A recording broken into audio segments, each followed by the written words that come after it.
Ma teen siia nüüd Telegrami videole veidi sissejuhatust, sest no õues läks asi tuliseks ja nagu näete, siin selle videoga ehk siis telefoni enda video salvestamise programm suudab teha täiesti normaalset tööd ja kui ma siit nüüd katsun, isegi ei lähe telefon tuliseks, nii et eks see on mingisugune Telegrami enda probleem, mis meid niimoodi kiusab.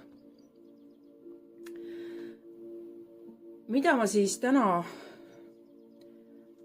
saates rääkisin? Rääkisingi pigem sellest, mis on meie jaanipäev, mis on meie areng, kuidas tegelikult loodusega kooskõlas tuleks toimetada ja kui tugevalt me tegelikult oleme jäänud kinni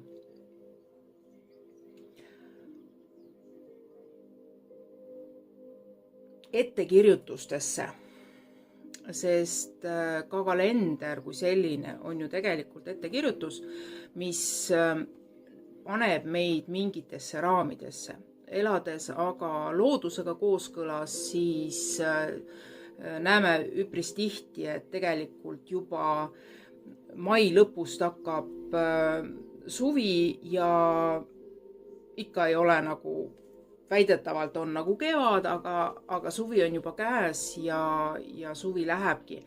Ja tihtipeale siis juba suve lõpust avastame, et nii, nüüd on sügis käes, aga kalendri järgi on meil veel tugev kuu aega ennem kui sügis saab sügiseks. Ehk siis alati tuleb jälgida iseenda sisemisi tajusid, iseenda organismi, selleks, et loodusega kooskõlas toimetada, jälgida ümbritsevat. Ja ma ei räägi siin alistumisest mingile välisele, vaid pigem selle välisega ehk siis loodusega teha koostööd. Sest tehnilises mõistes oleme me ka meie, eks ole, meie bioloogilised masinad, millega hing siin selles looduses ringi kõnnib, on osa loodusest, kuid tihtipeale me ei võta seda selliselt.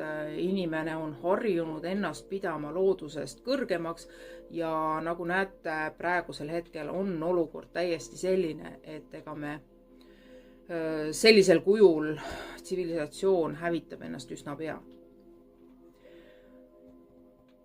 Kuidas üle elada?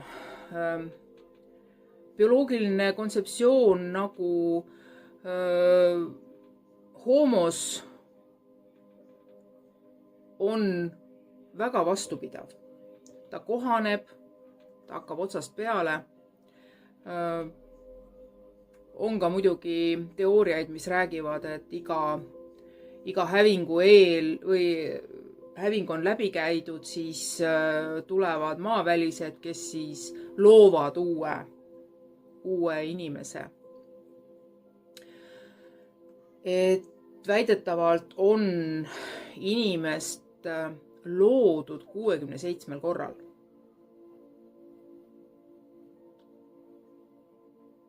Mõtlemiskoht, eks. See aga tuleb nüüd endale selgeks teha ja mõista, et tegelikult see, mis on toimunud minevikus, on minevikus. Meil on kasulik seda teadvustada, mõista eelkõige.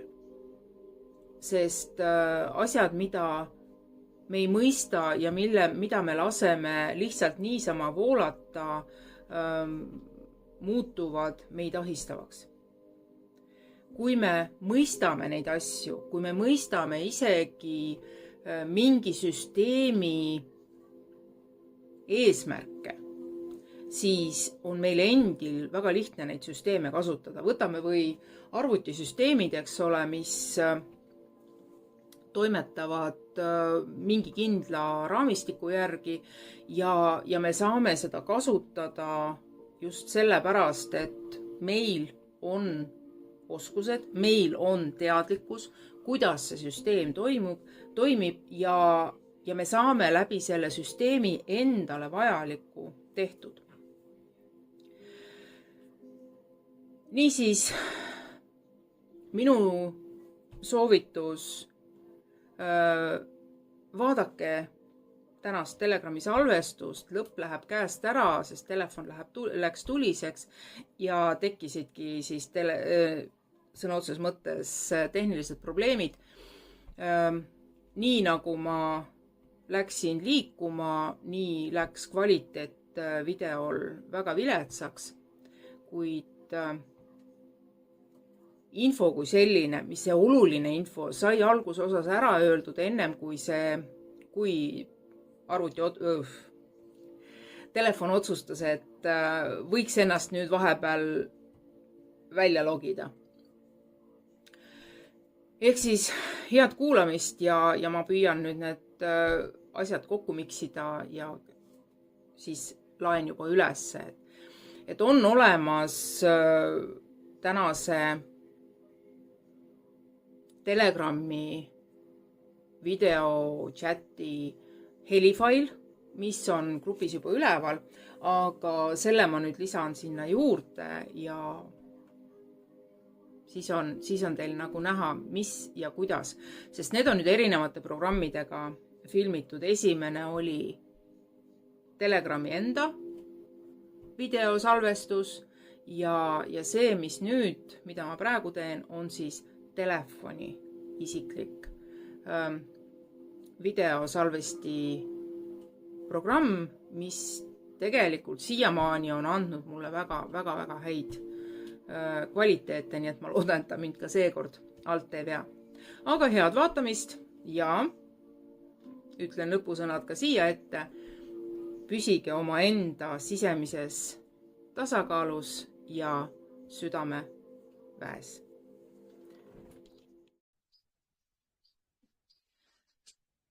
Tere järjekordset pühapäeva. Ma püüan täna teha veidi kiiremini, sest kuna ma ei ole ette seda reklaaminud ja enamus inimesi arvatavasti veel magavad. Paljudes kohtades oli eile õhtu just jaanituli, nii et tänase saate pealkiri on siis jaanid. Teise sõnaga võib öelda, et see on seotud pööripäevadega pigem. Samuti räägin ma täna viimase nädala sündmustest, mis siis on väga paljudele tekitanud raskusi ja siin tulebki endale anda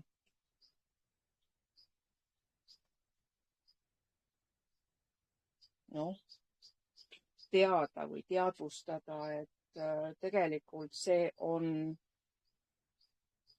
protsess, see on praegune olukord ja mis siis selle taga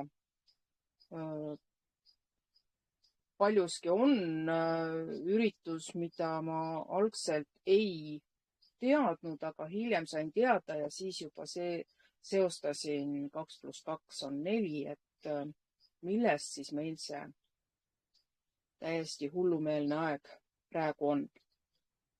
Aga tänase tunni teema siis pööripäevad ja praegu me elame ju kalendri järgi, mis aga ei anna tegelikult meile tõelist arusaama looduslikust pööripäevast.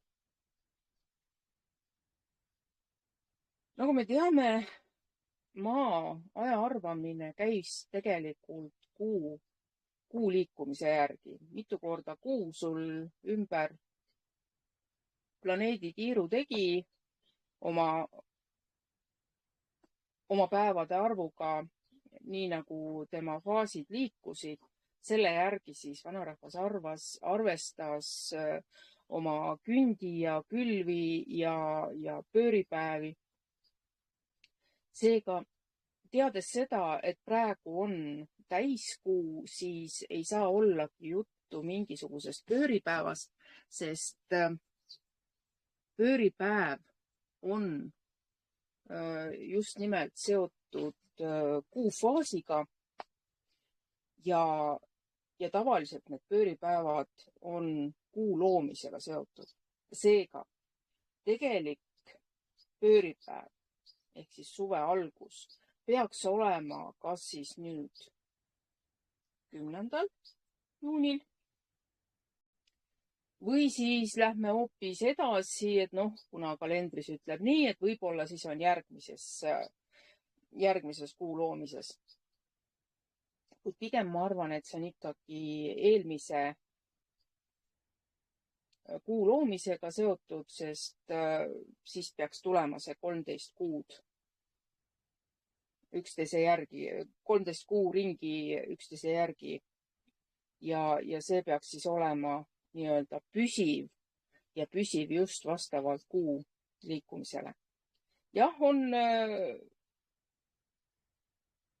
teooriaid, mille järgi see planeet või füüsiline keha seal taevas ei olegi enam meie tavaline kuu, vaid tehniliselt ehitatud kosmosejaam, mis iganes. Aga kuna see jaam siiski väga tugevalt mõjutab just nimelt meie elu siin maal praegu, siis on õige arvata, et tegelikult see looduse liikumine käib tänu selle taevakeha liikumisele.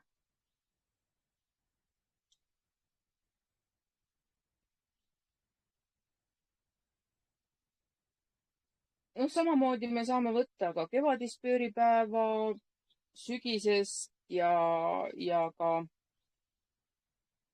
ka talvist. Siin tulebki, eks ole, et 13 on ju paaritu arv. Kuidas siis saab olla kevad, sügis, talv, suvi, kõik ühepikkused? Aga siin tuleb täpselt seesama inimese soov kõike kontrollida ja kvartal 3 kuud on nagu lihtsam arvestada. Me ei saa panna loodust enda tahtsi toimetama. Meil tuleb järgida just nimelt seda, kuidas parasjagu on looduses, kuidas loodus areneb, millal on õige aeg künda, külvata, millal on õige aeg võtta puud maha, millal on õige aeg koristama hakata. Kõik see on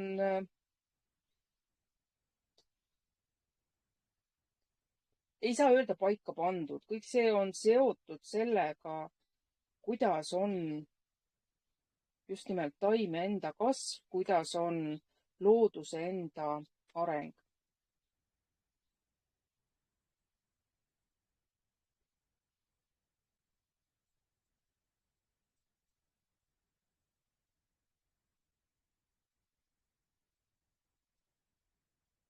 Kui me võtame nüüd jaanipäeva kui sellise, siis see on eristanud seda hetke, kui kõik saagid on maha pandud, kõik on korralikult kasvama hakanud ja tegelikult on siis talurahval aeg iseenda jaoks. Ehk siis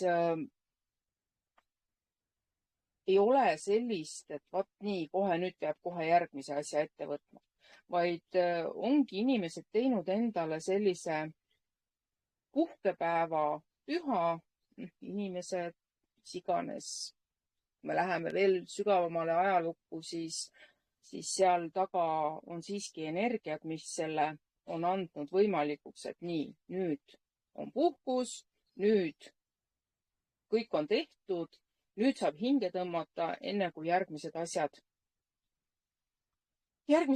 tulevad päevakorrale. Vaat siin tuli praegu seos kohe sellega, et miks meil on vahest tunne, et meid on nagu energiatest ära lõigatud. Miks meil on selline tunne, et kui pidevalt on lahingud, unenäod on täiesti hullumeelsed, siis mingil hetkel meid nagu võetakse rajalt maha, et me ei ole eesliinil. Aga siin on täpselt seesama koht, et sul on antud aeg puhata, sul on antud aeg hinge tõmmata ja tegelikult see, kui sa hakkad otsima seda põhjust, miks sa nüüd oled justkui kas siis välja tõugatud või sind nagu ei ole enam vaja, on ju, siis tegelikult sa ei puhka, sa tekitad endale lisastressi ja see juba takistab valmistumist järgmisele perioodile, kus sind on vaja ja sa oled vägagi tugevalt igasuguste asjadega tegevuses ja vahest isegi sihuke tunne, et nagu mis mõttes, et kas juba ei lõppe. See möll ei lõppe niipea. See möll käib erinevates dimensioonides. See möll on seotud praegu just sellesama globalistide liidri hävimisega või siit maailmast siis lahkumisega ja siis need, kes jagavad sedasama mõttemaailma, püüavad veel teha viimaseid tõmbeid, et ikka säilitada oma positsioon, et olla siis see kõige.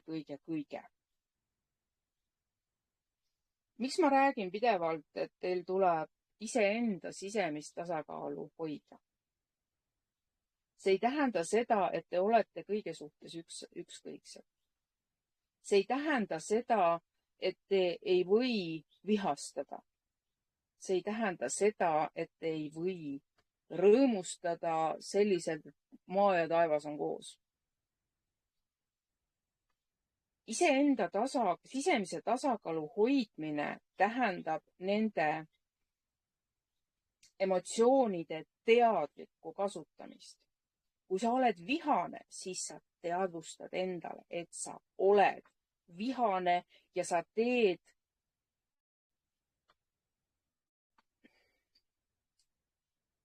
õiged, no ei ole hea sõna, teed vajalikud muudatused oma käitumises, et esiteks anda teada ümbritsevale, et vot, ma olen vihane, teadvustada, miks sa oled vihane, samamoodi annad teada, kui see on vajalik teistele, eks ole.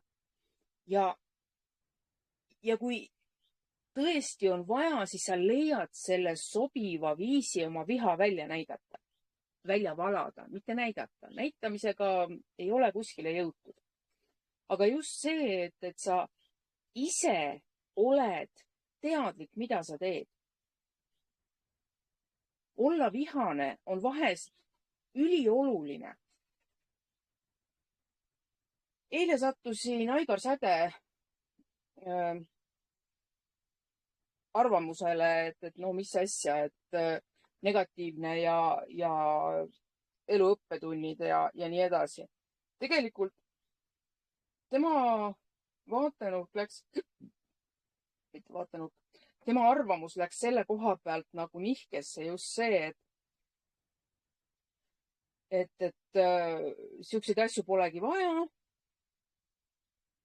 Mis õppetund, see tuleb lihtsalt üle elada.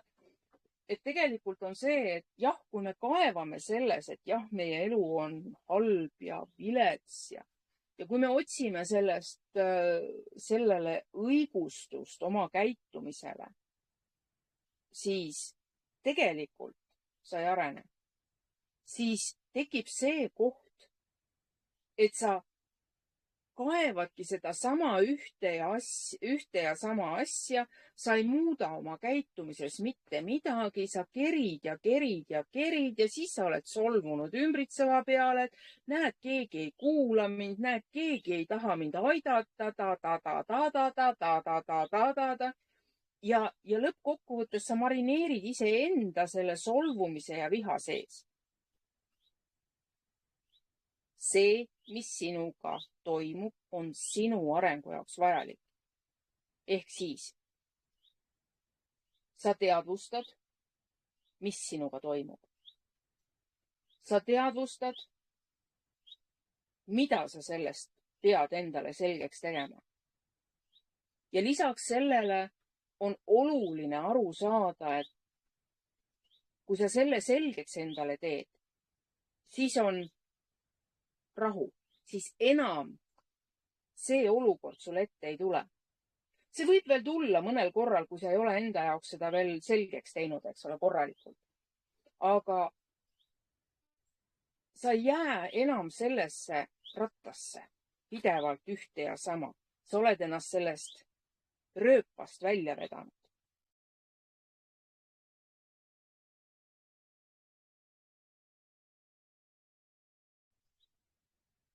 Tuli tagasi. Nii.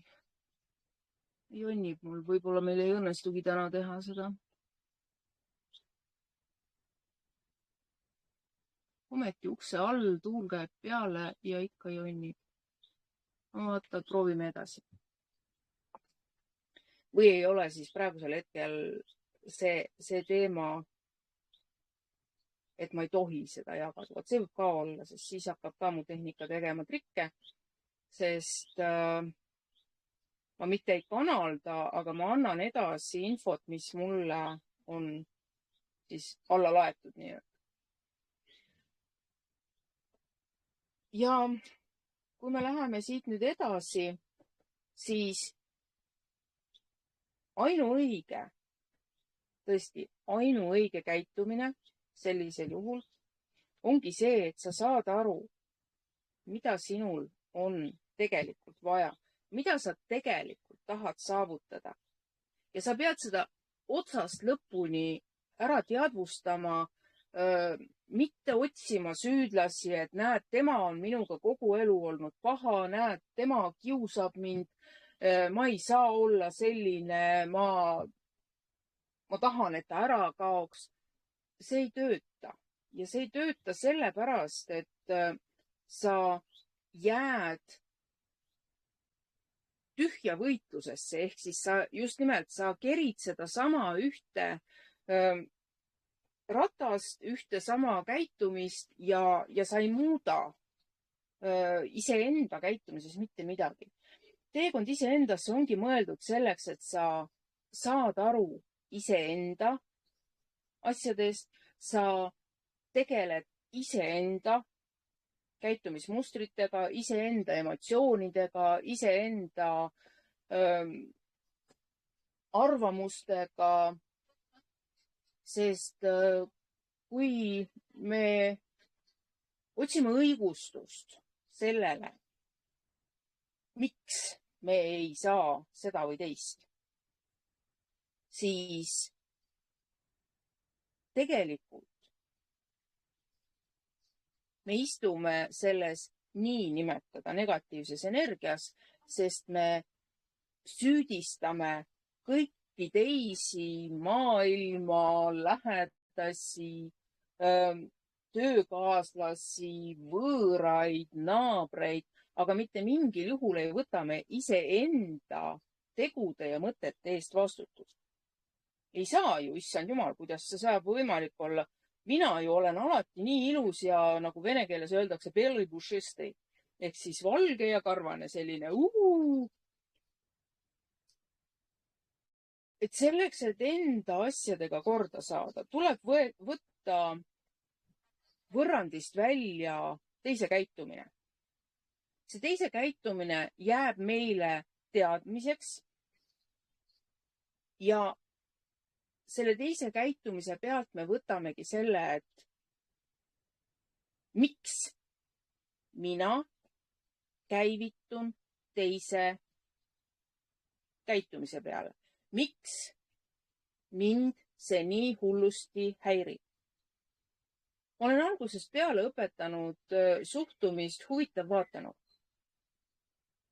Mida rohkem sa tunned, et asi on jama, seda rohkem tuleb sul iseendal võtta vastutus, et mina vastutan selle asja toimimise eest. See ei ole enda süüdistamine, see ei ole enda mahategemine, see on see, et ahaa, tema käitus nii ja mina tunnen ennast nii. Miks? Kas ma eeldasin, et ta peaks minuga kuidagi kindlal viisil käituma? Kas ma lootsin, et kui mina nüüd käitun niimoodi, siis teine hakkab minu suhtes käituma selliselt. Taaskord, minu eeldus, et teine hakkab liigutama.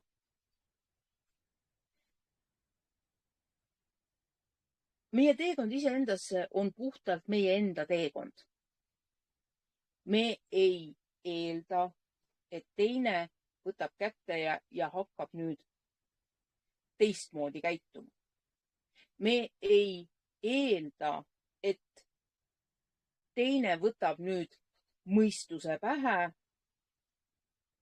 ja saab aru, et vaat minu viis on see õige viis. Igal ühel on õigus olla oma ruumis just selline, nagu ta on. Me ei muuda mitte kedagi. Me võime jagada oma arusaamasi, me võime jagada oma teadmisi ja kui see ei tööta, et me tõesti ei saa selle inimesega koos veeta aega, siis me eemaldume.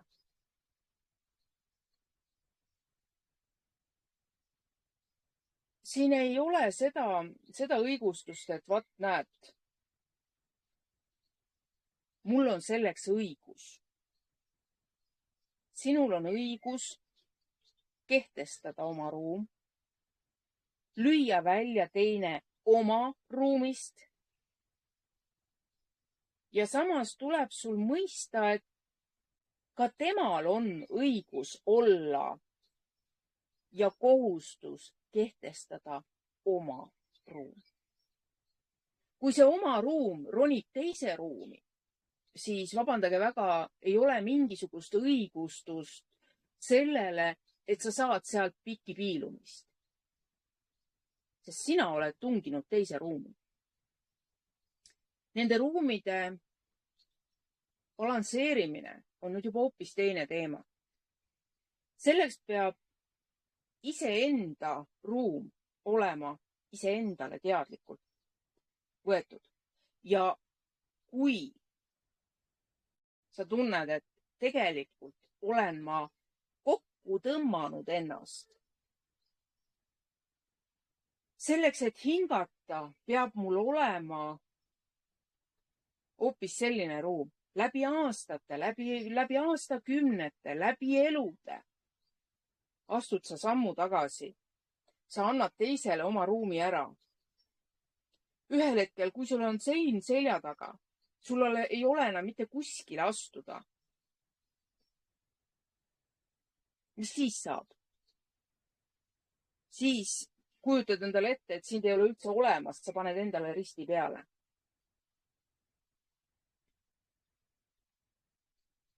ja kui see juba juhtub, siis tekivad suitsiidsused, siis tekivad alaväärsuskompleksid. See tähendab seda, et sa ei väärtusta iseennast sellena, mis sa tegelikult oled. Ja mis tähendab passiivagressiivsus, ehk siis sa püüad nagu olla, sa nagu tahaksid olla teise peale kuri ja teha kõike talle tagasi, aga sa tegelikult ei väljenda ennast selgelt. Ehk siis otseskeemiga, nagu ma olen õpetanud, kirjeldad ilma emotsioonideta olukorda O.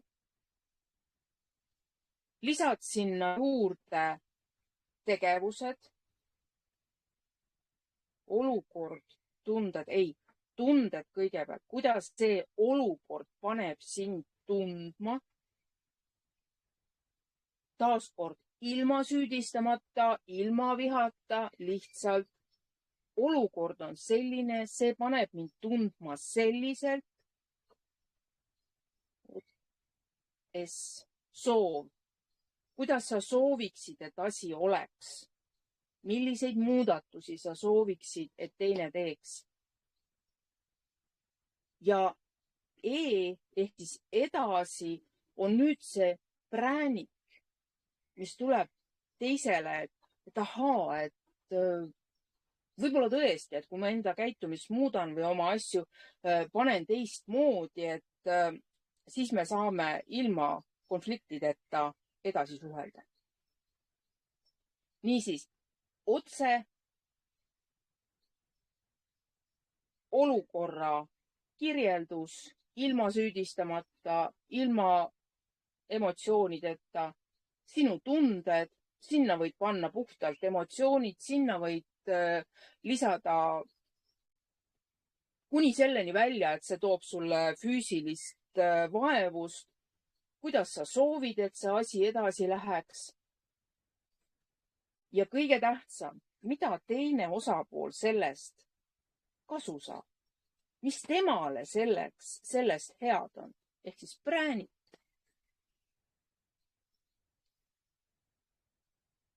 Et loomulikult alguses on seda väga keeruline käiku panna, vaatamata sellele, et see on väga niisugune selge skeem, eks ole, ei ole ju mitte midagi keerulist. Aga kui me oleme harjunud kõiki oma nõudmisi süüdistades jagama, siis kahjuks on see päris korralik peavalu. Mäletan iseennast, kui me õppisime seda otseskeemi, et ega ei olegi niisama lihtne seda probleemi lahendust sellisel kujul käima panna, et see ka teisele osapoolele annaks midagi. Otseskeemiga saab ka lastega kokkuleppeid teha, ehk siis see Gordoni Tark lapsevanem, et seda raamatut lapsevanemad soovitan lugeda, sest seal on samamoodi see vastastiku kasu või vastastikuse, no ikkagi jah, et see on selline 50-50 ehk siis 50-50, et mõlemad saavad sellest olukorrast just nii palju, kui sellest olukorrast on võimalik välja tuua. Mis siis on tegelikult oluline arengutes? Kindlasti mitte see, et teine hakkab nüüd selliselt käituma, nagu mina tahan. See ei ole tähtis sellepärast, et igalühel on omad katsumused, igalühel on omad õppetunnid. See, kuidas sa oma õppetundi lahendad, see, kuidas sa oma õppetundi teed, on sinu enda ülesanne. Mitte keegi teine ei saa sulle selles mõttes ettekirjutusi teha, et näed, et aga sa hakkasid sellise asjaga arenema, et kuidas sa siis nüüd ei tee üldsegi niimoodi, nagu sa alguses rääkisid. Järelikult see hetk oli sulle vajalik meelde tuletada, et sa oled oma teekonnalt libastunud. Või siis nii, nagu me räägime, et ring tee peale keeranud, et sa oled oma ülesande õppimiseks võtnud lisatunde.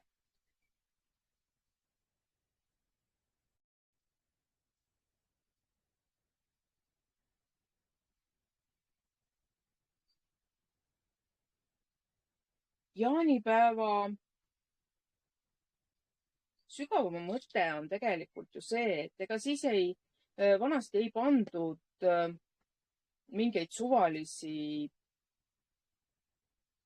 ehitusmaterjale põlema. Jaanipäevaks põletati neid asju, mis olid talvel katki läinud, mida ei andnud enam parandada. Ja samamoodi saare rahvas ju põletas paate, mis olid oma mereelu lõpetanud ja siis põletati see ära, et anda tagasi energiatesse selle puiteseme elu või siis see informatsioon, mis temaga kaasas käis. Täpselt samamoodi on meie enda eluga. Kui sa otsustad ühel hetkel hakata iseenda eluga midagi peale hakkama. Ühesõnaga, sa võtad kätte kas surm, aga see asi peab muutuma. Surm on iseenesest selline ohtlik mänguasi, et kui sa endale teadvustad, et nii, kõik, mul on kõik asjad tehtud, mul ei ole enam siin midagi teha, mul ülesanded täidetud, siis sa saad selle võimaluse. Sa saad selle võimaluse lihtsalt sellepärast, et kui sul on kõik tehtud, siis sa ei pea siin olesklema. Kui aga sa püüad põgeneda, siis on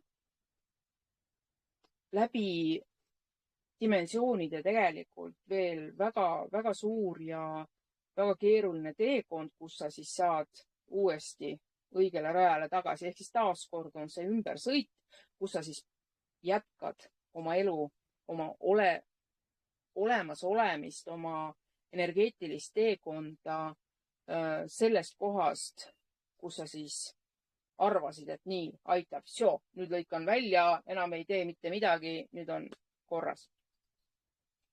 Korras ei ole asi kaugeltki ja siin tulebki teadvustada seda, et osad meist tulevad ülesandega lõpetada oma elu. Osad lähevad läbi teise käe, kes samamoodi me ei saa otsustada, kas see nüüd oli tema elu lõpp või oleks tal olnud veel ülesandeid täita. Sest see on samamoodi sisse kirjutatud. Kui inimene on tulnud siia ohvriks ja ta lahkub läbi kellegi teise käe, siis see oli nii ette nähtud. Kui see ei olnud selliselt ette nähtud, siis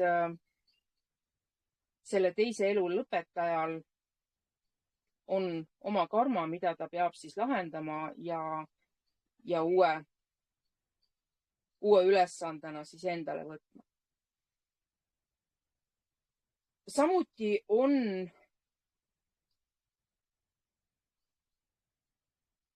kriminaalidel on arusaam, et võib inimest ära koristada, kui ta ei ole väärt elama. Jällegi, eks ole, ta ei ole väärt elama. Samas me ju ei tea, võib-olla ta ongi siia tulnud sellise eesmärgiga, et ta peabki teistel sita keema ajama, et me liigutaksime oma ajusid, et me alustaksime iseenda elu eest vastutamisega. et väga lihtne on kedagi ära kustutada, aga küsimus on selles, kas see üldine olukord paraneb või mitte või tekib uus ja hullem. Ja kui sa iseenda sees oled nendest asjadest teadlik, oma eesmärgist, oma käitumisest, oma iseendasse suhtumisest, siis tegelikult selliseid olukordi ei tekigi, et kas ma nüüd tegin midagi valesti. Et ei ole elus sellist asja, et õigesti või valesti, on lihtsalt tegu.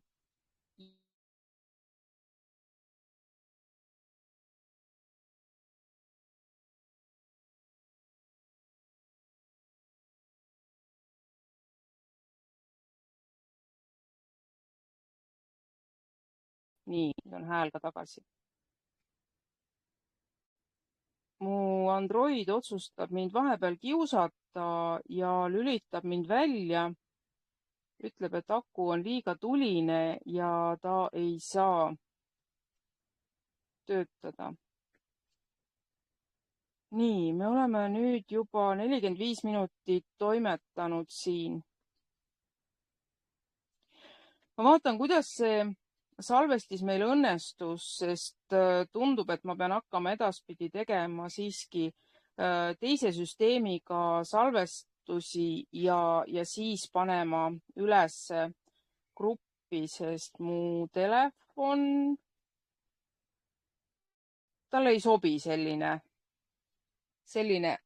palav ilm. Kui ma nüüd natukene liigun, siis läheb meil salvestuse kvaliteet puu taha.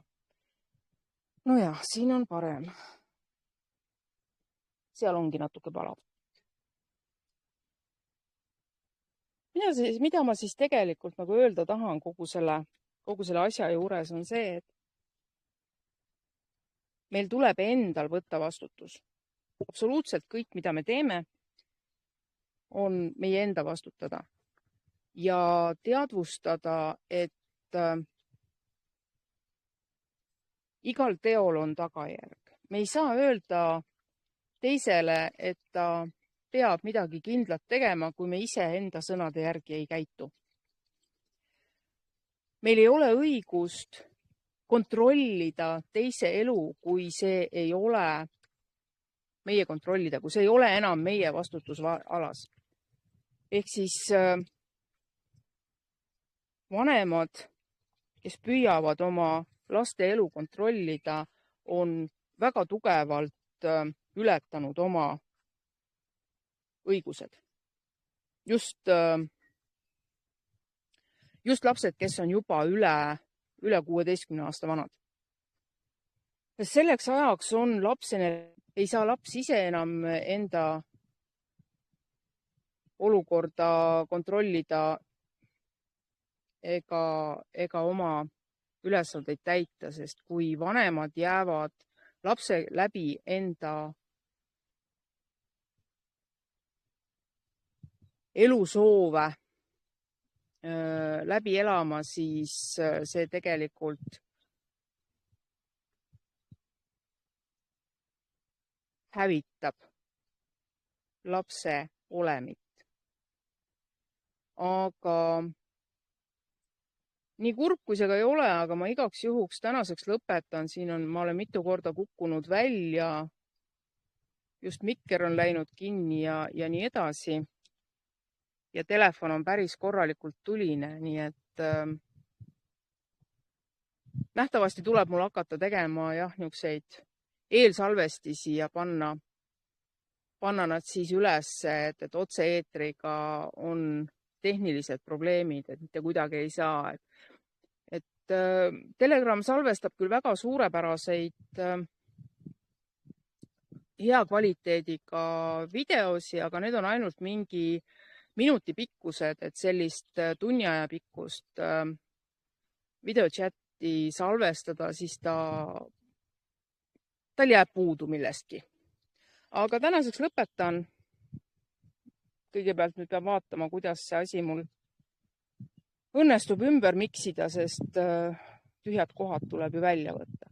Aga olge oma enda südameväes, püsige sisemises tasakaalus ja kasutage otseskeemi, kui on vaja konflikte lahendada.